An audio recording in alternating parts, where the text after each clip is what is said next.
الست دي جالها كمية انتقادات بسبب مطبخها ولون والوان المواعين بتاعتها، بس انا مبسوطة جدا من الفيديو ده. ليه بقى؟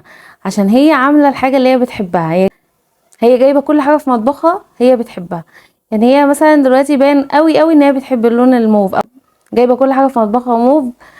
كل المواعين بتاعتها موف، الليفة بتاعت المواعين، الفوطة، القطعة اللي بتتحط في الحنفية دي موف، جايبة كل حاجة موف.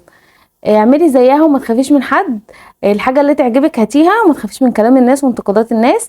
ايه المشكلة؟ انا ببقى مبسوطة وانا بعمل حاجتي. على فكرة الحاجة لما تنقيها انتي بعناية وتبقي انتي نقاها بحب وانتي بتحبيها قوي، لما الحاجة تجيبيها وانتي حباها وحابة شكلها وحابة وجايباها على مزاجك، انتي بتبقي عايزة تقعدي قدامها، انتي مش عايزة تتحركي من قدامها. فالست دي انا عاجبني قوي جرأتها، وحلو جدا ان هي تعمل حركة زي دي. المطبخ بتاعها ممتاز. انا مبسوطة جدا من اللي انا شايفاه، ان هي تجيب الحاجة اللي هي حباها. الالوان حتى مبهجة، واضح قوي ان الستيكر اللي على البوتاجاز موف، المشاية اللي في الارض موف. تقريبا بقى هي ايه بتحب الموف، فتقريبا شقتها كلها موف. انا هحاول اشوف لكم فيديوهات تانية للحمام بتاعها، للاوض بتاعتها، عشان نشوفوا ايه الست اللي موف موف دي.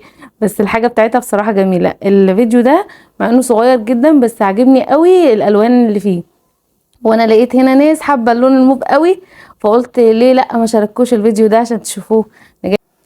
جالي كمية كومنتات على الأوضة الموف اللي أنا كنت منزله لكم قبل كده، كانت جامدة جدا، والبنات كتير قوي بتحب لون الموف. أنا واحدة من لون البنات بعشقه. أنا قلت برضه أجيب لكم إيه فيديو باللون الموف كده اللي انتوا بتحبوه، ودينا بنتسلى مع بعض. دي فيديوهات قبل النوم كده، فبحب اتفرج مع حبايبي عليها، ما بحبش اتفرج لوحدي. انا شيماء غريب. لو انت اول مره تشوفيني ما تنسيش تحطي الكومنت الجميل اللي شبهك، واشوفكم ان شاء الله في فيديوهات جميله جدا تبسطكم وتريح اعصابكم.